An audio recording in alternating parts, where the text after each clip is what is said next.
Antes de mais, bom dia a todas e a todos que nos estão a ouvir. Hoje celebramos o Dia Internacional da Bengala Branca e temos o prazer de conversar neste 8º podcast Meia Dose de Conversa com a Patrícia Santos, uma cidadã incansável e de referência na defesa e promoção dos direitos das pessoas com deficiência. Atualmente é trabalhadora no Instituto Nacional para a Reabilitação e desde sempre que é reconhecida como uma cidadã interventiva, com sensibilidade crítica notável e mobilizadora de energias positivas para uma sociedade que não exclua ninguém. Bom dia, Patrícia. Bom dia, antes de mais nada, muito obrigada pelo convite e queria dizer que eu não sei quem é que escreveu essas palavras, mas ao ouvir parece que não estão a falar de mim, obrigada. Estamos a falar com certeza, Patrícia, estamos mesmo a falar com certeza. Começo então por te perguntar, e como não poderia deixar de ser, como mulher cega, sente-se duplamente discriminada? É assim, aquilo que toda a literatura refere sobre a discriminação é que quando existe deficiência, quando uma das variantes de discriminação é a deficiência, as outras variantes, como o género, a cor da pele, por exemplo, acabam por ficar para segundo plano. Portanto, quando temos, no caso das mulheres com deficiência, aquilo que mais frequentemente está na base dos comportamentos discriminatórios da sociedade é a deficiência antes de qualquer outra característica. E, portanto, aquilo que eu sinto é que sou discriminada por ter deficiência. Não o sinta que seja mais nem menos, por exemplo, face aos homens com deficiência. Porque quando as pessoas olham para nós, a nossa deficiência sobrepõe-se e ultrapassa o facto de sermos homens, mulheres, termos a pele escura, clara, sermos gordos, magros. Isso não interessa. O que interessa é que salta à vista das pessoas e que despoleta, digamos assim, os comportamentos discriminatórios é, antes de qualquer outra coisa, a nossa deficiência. Portanto, eu posso dizer que me sinto discriminada, sim, por ter deficiência, não sinto que o seja diferentemente das outras pessoas cegas por ser mulher. Estou a perceber. Patrícia, e fale-nos, agora vamos falar da sua experiência com o seu cão-guia. Sabemos que tem um cão-guia. Tem dicas para as pessoas? A dica que tenho, posso ter dicas para vários públicos. Para as pessoas que não têm deficiência e que habitualmente nos veem com os cães, neste momento a minha cadela já não trabalha, ela aposentou-se agora este ano, há pouco tempo. Eu prometi-lhe o ano passado que este ano já não lhe ia pedir que trabalhasse no verão, porque o verão para labradores é muito cansativo por causa do calor e ela já tem quase 13 anos. E portanto eu achei que, embora ela esteja muito bem de saúde e sempre muito bem disposta e muito enérgica, já fez mais do que era a sua obrigação, que já foram 10 anos de trabalho. Agora, as pessoas, aquilo que posso dizer é que, e de uma forma muito direta, deixem os cães em paz, não lhes façam festas, não lhes queiram dar comer, não interfiram com o seu trabalho. Se o cão está a ir para a esquerda, mas vocês acham que é para ir para a direita, não digam nada, porque o cão é treinado para isso e ele sabe o que é que ele tem que fazer. E se por acaso ele errar, ele e o seu utilizador vão perceber que estão errados, vão voltar atrás e vão refazer o caminho. Portanto, não há necessidade das pessoas interferirem naquilo que é o trabalho dos cães e às vezes tornarem-se um obstáculo. Às vezes as atitudes das pessoas tornam-se um obstáculo à nossa mobilidade. E de facto é um bocadinho isto. Para as pessoas que são cegas e que possam estar a assistir a este podcast, ou para as famílias que muitas vezes pressionam as pessoas cegas porque sentem que ter um cão-guia vai resolver aqui todos os problemas de autonomia, a mensagem que eu gostava de deixar é que um cão-guia é um cão, não é uma bengala, não é um objeto, traz muitas mudanças na nossa vida e nós devemos pensar e sentir se realmente estamos dispostos a abdicar muitas vezes de uma franja daquilo que é a nossa vida pessoal e o nosso tempo para o incorporar connosco. tem de facto mais-valias, sim, muitas, e se não tivesse eu não tinha tido a minha scout durante 10 anos, que é assim um amor gigante que eu tenho, não é? E ela sempre fez um trabalho espetacular, mas isto não é só ter o cão, não é? Porque o cão não é um objeto, há cuidados, há despesas, há tempo que e é preciso ir à rua quando é noite já e estão 0 graus e está a chover a potes e relâmpagos, e tudo isso. Portanto, é importante nós percebermos, nós queremos receber do cão, mas é importante nós também percebermos se nós temos o correspondente para lhe dar. Entendo. Então isso leva-me a perguntar Patrícia, quais os mitos sobre as pessoas cegas que mais irritantemente a incomodam? Existem, por exemplo, aquelas frases de as pessoas cegas têm um sexto sentido, ou são todas amigas ou familiares. Sim, isso é. As pessoas olham para nós como uma comunidade e acham que nós temos que ser todos amigos, ou somos todos da mesma família, ou somos todos colegas. Referem isso muito na rua.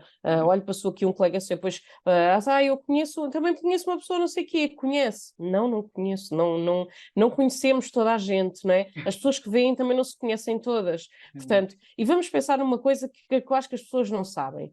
Em Portugal, as pessoas com deficiência visual, estima a OMS que sejam à volta de 900.000. Portanto, estranho seria se nós conhecêssemos uns aos outros, não conheceres, tal como as louras não se conhecem umas às outras, como as pessoas com excesso de peso não se conhecem umas às outras, como as pessoas que gostam de reggae também não se conhecem umas às outras, nem os fumadores se conhecem uns aos outros. Portanto, nós somos um grupo que partilha uma característica, mas é só isso. Nós não almoçamos juntos, não jantamos juntos, não vivemos juntos, e não temos que viver, e ainda bem, porque eu vou-lhe dizer que há pessoas cegas com quem eu agradeço, sinceramente, não ter que jantar com elas, nem viver com elas, como também há pessoas que vêm. Portanto, isso é uma coisa que as pessoas acham. Outra coisa que as pessoas acham é que nós somos eternas crianças. Portanto, as pessoas veem-nos, por exemplo, de mochila, por exemplo, nós cá em casa somos adeptos da mochila porque é mais prático andar com uma mochila do que andar com uma bengala ou que um cão e com uma malinha a tira-cola. É muito mais prático. As pessoas acham que vamos para a escola. Portanto, nós temos 36 anos ou o que seja, mas vamos para a escola. Portanto, parece que para as pessoas nós nunca crescemos nem ascendemos a ter uma vida pessoal e profissional e adulta como todas as outras pessoas. Depois também acham que nós, sei lá, que nós ouvimos mais. Nós não ouvimos mais. Nós simplesmente temos o sentido da audição mais treinado. Não somos todos, não temos todos uma boa memória, não somos todos ultra inteligentes. Somos na mesma proporção que são as restantes pessoas da sociedade. Portanto, isto é assim um bocadinho. E depois acham sempre que nós vivemos com alguém que cuida de nós. Portanto, nós não somos pessoas de chegar a casa, fazer o jantar, cuidar da roupa, ir às compras, como toda a gente. Não. Nós chegamos a casa e estamos ali inertes porque temos uma babysitter que toma conta de nós, de certeza, porque de outra forma é impossível. Portanto, isto é tudo estereótipos que as pessoas têm e que eu acho que efetivamente nos tornam, à vista das pessoas, muito mais dependentes e muito mais incapacitados do que aquilo que realmente nós somos. Então isso leva-me a outra questão.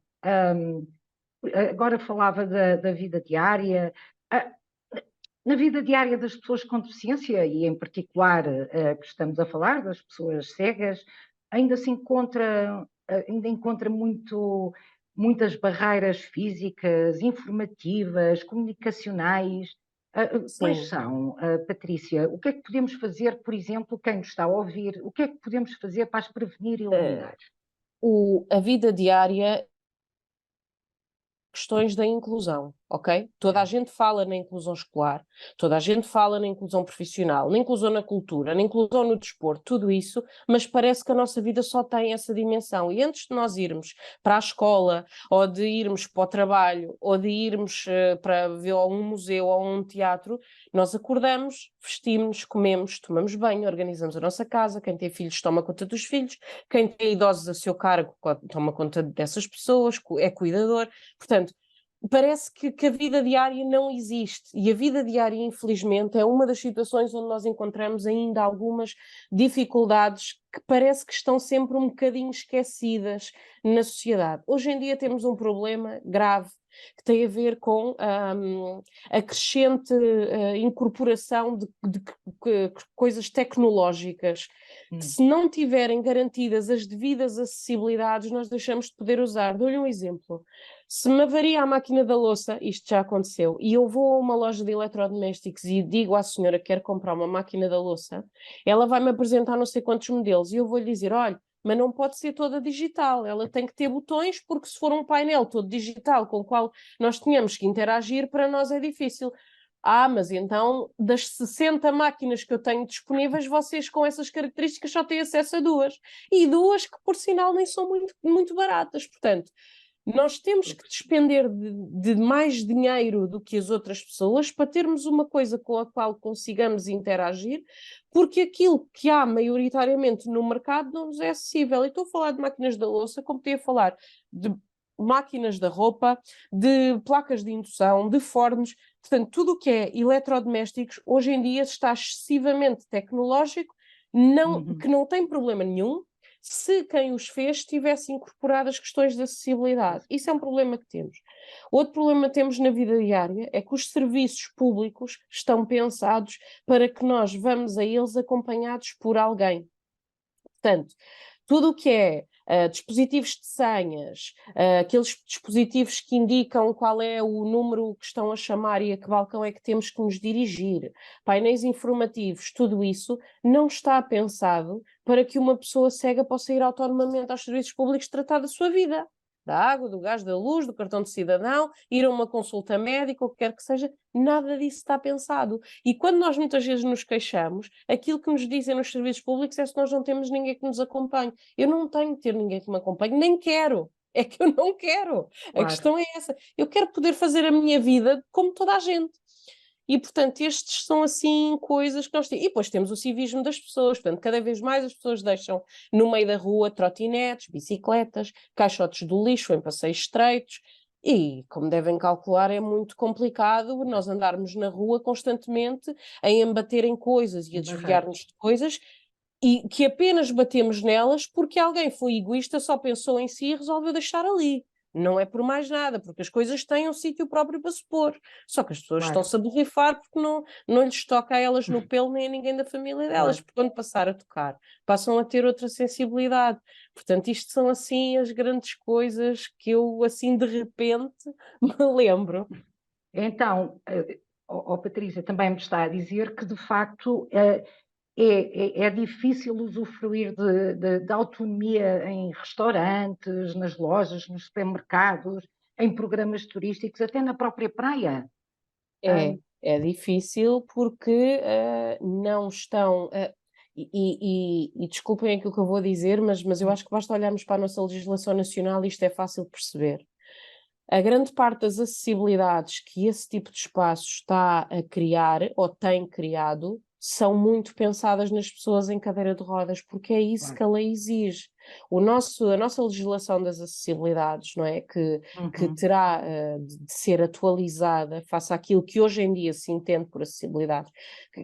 Também entendemos o momento em que a legislação foi criada, não é? A nossa legislação tem já há muitos anos, mas na altura que ela foi criada só se pensava ainda muito nas acessibilidades para as pessoas com mobilidade condicionada. E quem tem deficiências sensoriais acabou por ficar um bocadinho para trás. E, portanto, o que é que acontece? As praias, os restaurantes, os teatros, tudo isso que enumerou, estão muito pensados para as questões de terem rampa à entrada, terem espaço para as pessoas se localizarem, etc. Já existem, felizmente, exceções de restaurantes que têm emendas em braille e de peças de teatro que têm já audiodescrição, tudo isso, mas não é tanto como nós precisaríamos que fosse, são mesmo exceções, tanto que nós continuamos a referir-nos a eles como boas práticas, como exemplos, e não podem ser boas práticas nem exemplos, tem que ser a regra. Claro, claro.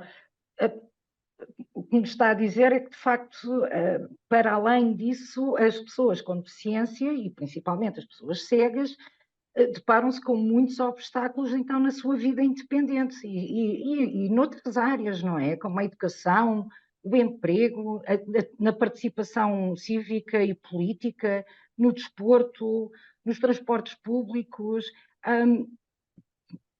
Até nestas áreas, Patrícia, diga-nos, quais são as principais dificuldades? Uma grande dificuldade é a atitude das pessoas, porque se as pessoas tiverem um entendimento correto daquilo que são os direitos das pessoas com deficiência, as suas capacidades e aquilo a que elas devem aceder, mesmo as questões das acessibilidades acabam por ser colmatadas, não é? Tudo está na base comportamental, não é? Depois, continuamos muito com dificuldades no acesso à informação, portanto, a informação continua toda muito ela a ser pensada do ponto de vista de quem vê, e não do ponto de vista de quem não vê, e muitas vezes nessas questões que falou, transportes, tudo isso, continua a ser efetivamente a movimentação nos espaços. Portanto, nós temos as nossas cidades cada vez mais desordenadas a nível do que é movimentarmos na rua, há obras por todo lado, há trotinetes, há bicicletas, há as ciclovias que não estão devidamente sinalizadas e às tantas nós pensamos que vamos no passeio e afinal vamos na ciclovia e arriscamos a levar com a bicicleta.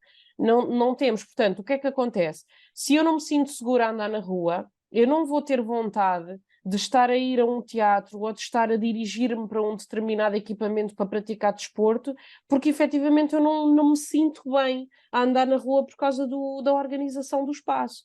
E, portanto, tudo isto, umas coisas interligam-se com as outras, não é? Ou eu vou ter dificuldades para ir trabalhar, ou já não vou pensar que não vou procurar trabalho num determinado sítio.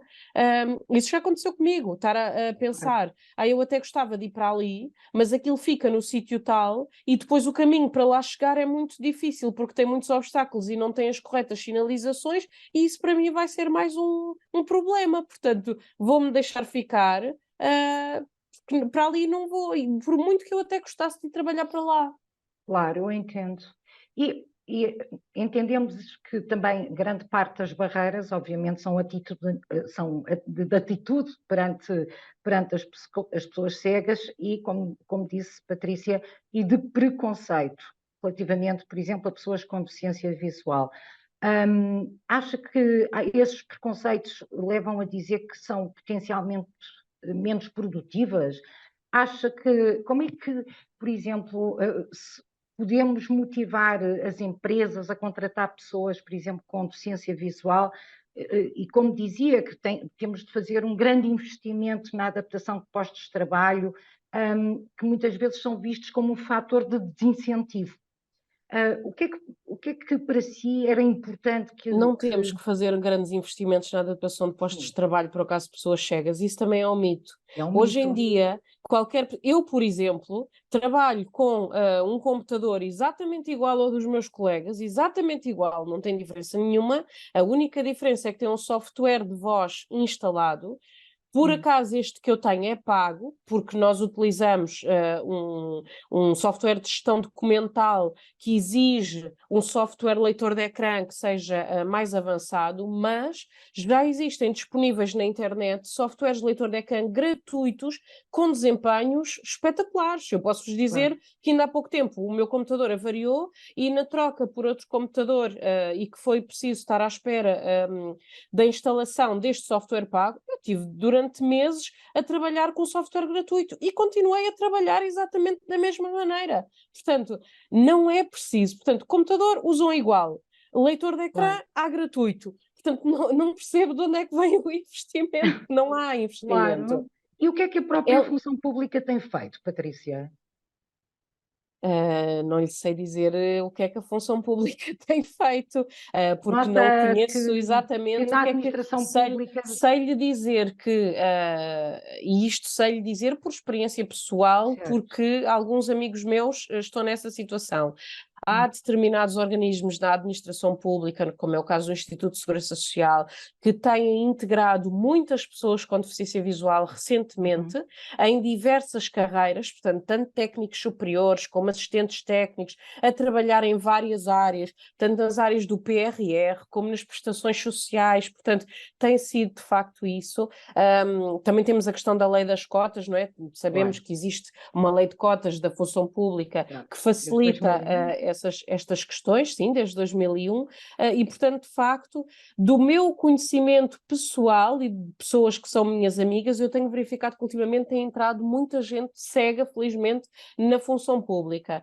E isso é um ponto muito, muito positivo. Portanto, significa que há disponibilidade, para além do simples cumprimento da lei, há disponibilidade das entidades para que estas pessoas entrem e que façam lá a sua carreira profissional. Outra coisa que também tenho percebido é a questão das mobilidades. Portanto, há também disponibilidade de várias entidades da administração, pessoas cegas possam não só integrar os seus quadros em concurso público, em procedimento concursal, mas também movimentarem-se, como qualquer outro trabalhador tem esse direito, não é? De um sítio para o outro, porque procuram outras experiências, melhores condições, o que seja.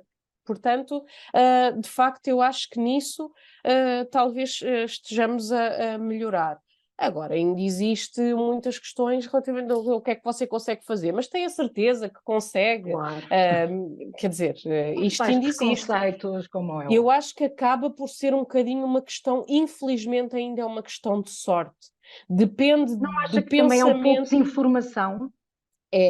Mas lá está, depende da pessoa com quem nos cruzamos na entrevista. Se for uma pessoa devidamente informada, a pessoa tem sorte e a barreira não existe. Se for uma pessoa que sofra de desinformação, porque isto também acaba por ser algo que se sofre, não é? A pessoa acaba por ter ali uma barreira e um entrave a poder entrar. Portanto, lá está, é uma questão de sorte e não pode ser. Nós não podemos estar sujeitos a entrar ou não numa questão laboral ou aceder ou não a uma vaga de emprego por sorte de termos alguém que até conhece as nossas competências. Não, isto tem que ser uma informação geral. Claro, claro. Isso leva-me... Patrícia, por exemplo, hoje que estamos no Dia Internacional da Bengala Branca, 15 de outubro, que se comemora em todo o mundo, acha que estas efemérides ainda podem ter um impacto exatamente nessa... de levar a informação às pessoas? Se for... Tem na medida em que, desculpe interrompê-la, tem na medida em que acaba por se falar do assunto, não é? Infelizmente as questões da deficiência, todas elas, não é só esta questão das pessoas cegas, acabam por estar muito baseadas nesta questão dos dias. É o dia do autismo, é o dia das pessoas surdas, é o dia internacional da pessoa com deficiência, o dia disto, o dia daquilo.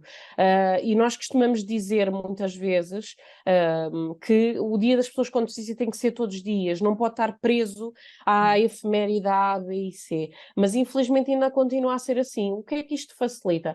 Facilita um bocadinho que o assunto aparece mais nas televisões, aparece mais na comunicação social, etc. E pode alertar algumas consciências. Agora, precisamos de mais. Nós não podemos trabalhar as questões da inclusão não podem aparecer só nos dias, não é?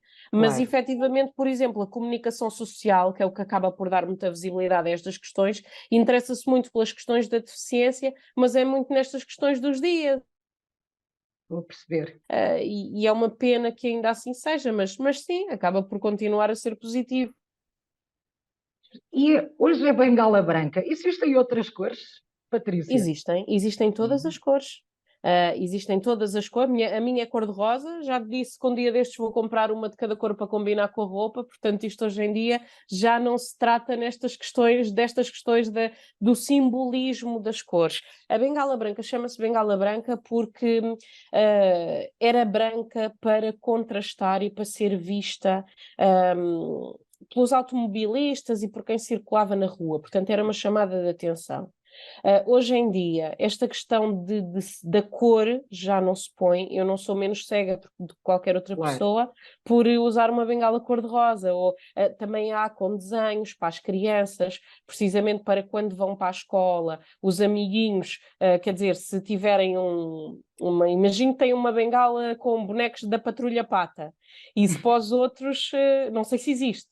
Eu sei que existe com desenhos, mas não sei se existe. Mas para as outras crianças vai deixar de ser um objeto feio, digamos assim, para passar a ser algo engraçado e, portanto, a questão da aceitação aqui das crianças também é muito importante e por isso as empresas que constroem bengalas e comercializam têm investido muito, não só na questão de haver várias cores que nós podemos conjugar com a nossa personalidade ou com a nossa roupa, mas também nesta questão do infantil, e que eu acho que é muito importante.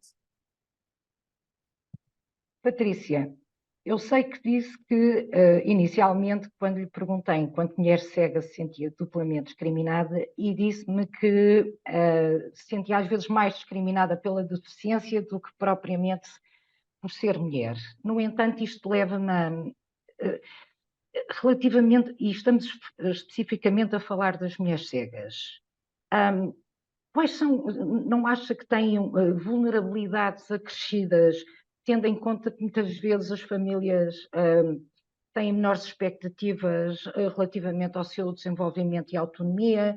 Fala até nas questões até mais familiares, relativamente ao casamento, à maternidade, por exemplo. Sim, isso que está a dizer é verdade. Portanto, não existe à partida, quando nasce uma mulher cega numa família, uma criança, uma menina cega, aquela ideia de que sim, vai casar, vai ter filhos, tudo isso. Portanto, acaba sempre por lhe ser reservado quase e pensado um papel secundário. Ou então, temos a questão de pensar em que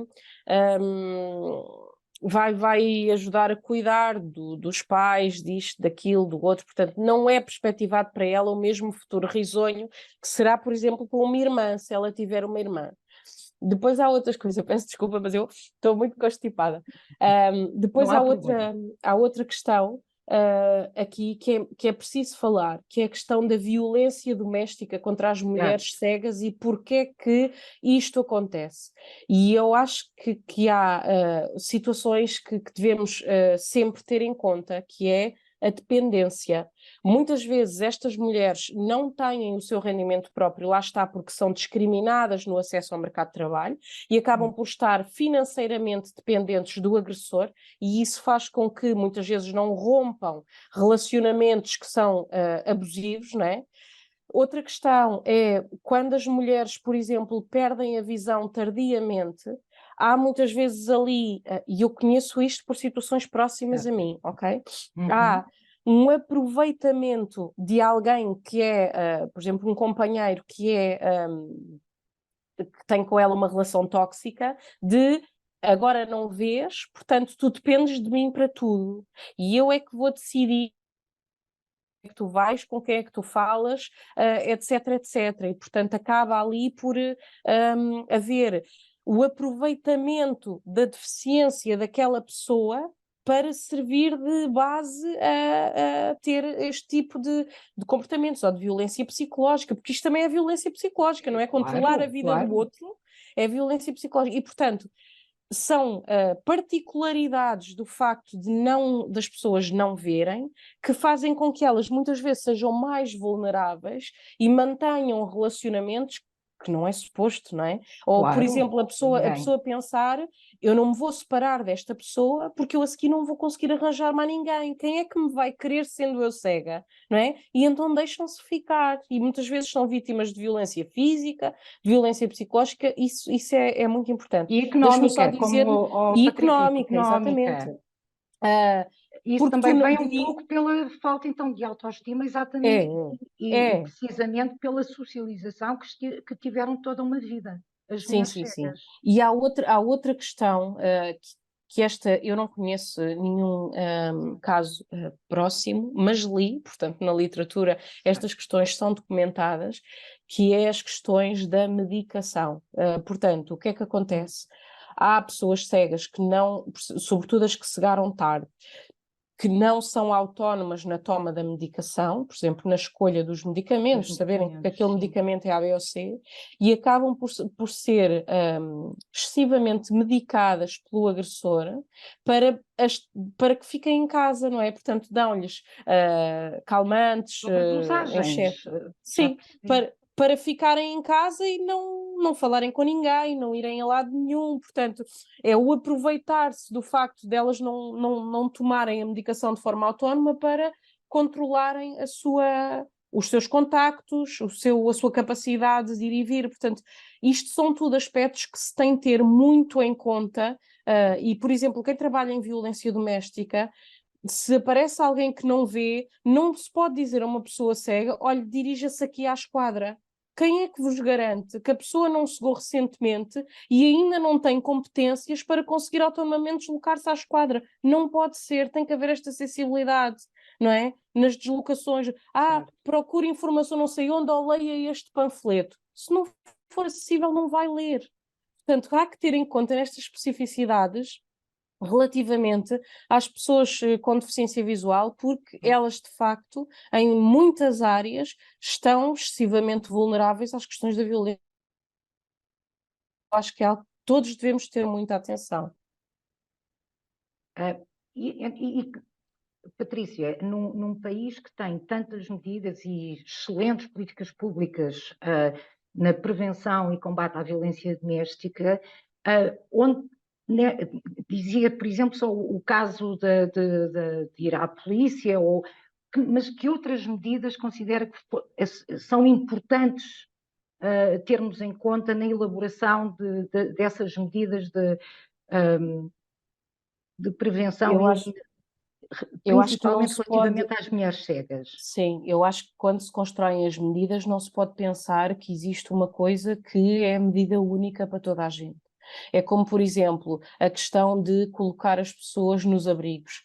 Nós temos que ter cuidado onde é que vamos pôr uma pessoa que não vê. Dificilmente, ou seja, é mais prejudicial para ela ser de repente colocada num sítio onde ela não conhece, onde tem que haver a sensibilidade de lhe mostrarem o espaço, descreverem o espaço, perceber se ela está num sítio que é mais organizado. Quer dizer, a pessoa já tem aquela situação que é complicada. Se é colocada num sítio onde ela não domina o espaço, não sabe com quem é que está a falar, não, isto é, se para qualquer outra pessoa já é difícil, para alguém que não controla o espaço à sua volta, ainda é pior. E, portanto, tem que se pensar nisto. Tem que haver formação específica sobre, no meu entender, sobre deficiência no geral e sobre deficiência visual em particular, para quem está neste tipo de respostas. Quem está a fazer o atendimento também tem que perceber isto. Não se pode fazer perguntas a alguém que está numa situação de fragilidade tão grande, que são completamente desadequadas no contexto de quem não vê, não é? Claro. Portanto, há que ter em conta estas questões. Não há aqui um modelo único que sirva para toda a gente, porque toda a gente tem as suas especificidades e no contexto das pessoas com deficiência visual elas são muito grandes. Patrícia, adorava estar hoje o dia todo a falar consigo, mas o tempo infelizmente está a terminar É verdade. e vou terminar com uma questão. Depois desta nossa conversa tão interessante, no fim, como podemos interagir naturalmente com uma pessoa com deficiência visual? A palavra disse mesmo a Andreia, naturalmente. Naturalmente. É mesmo isso.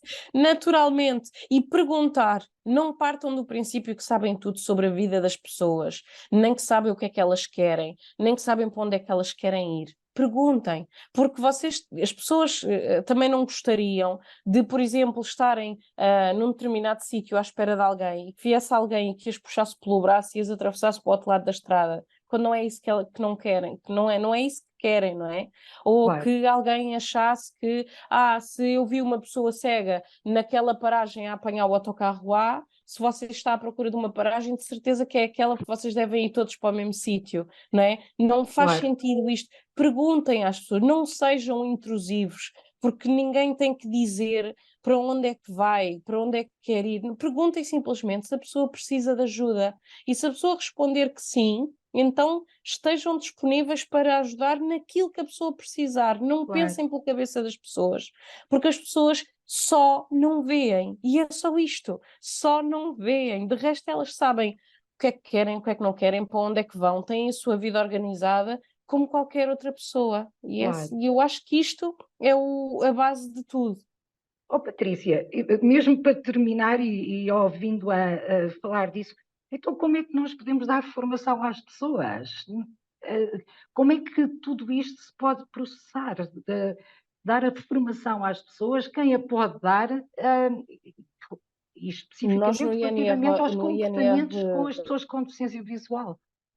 Nós no INR organizamos algumas ações de formação sobre estas matérias, mas no meu entender, e é no meu entender muito pessoal, ok?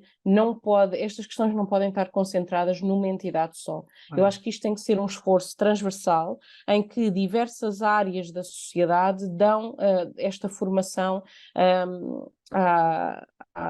a várias camadas da sociedade. Portanto, as organizações não governamentais devem fazer o seu papel também de interventores sociais e de dar esta formação. Nós no INR fazemos a nossa parte, a SIG também poderá fazer a sua parte, a educação também, a área do emprego, a área da cultura. Portanto, se todos nós formos dando um bocadinho, conseguimos pessoas e muito mais setores da sociedade, porque uma entidade sozinha, seja ela qual for, nunca conseguirá fazer tudo, porque o país é tão grande e as pessoas são tantas e as necessidades são tantas que só vamos conseguir fazê-lo se for um esforço conjunto.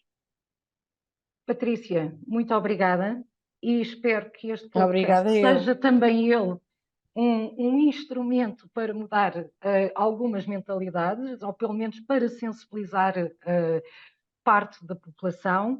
Quero agradecer imenso, foi um prazer imenso estar aqui consigo hoje e despeço-me e obrigada a todos e a todas que estão connosco e que ouviram este podcast. Patrícia, muito obrigada. Obrigada. Obrigada, até a próxima. Até à próxima, Patrícia.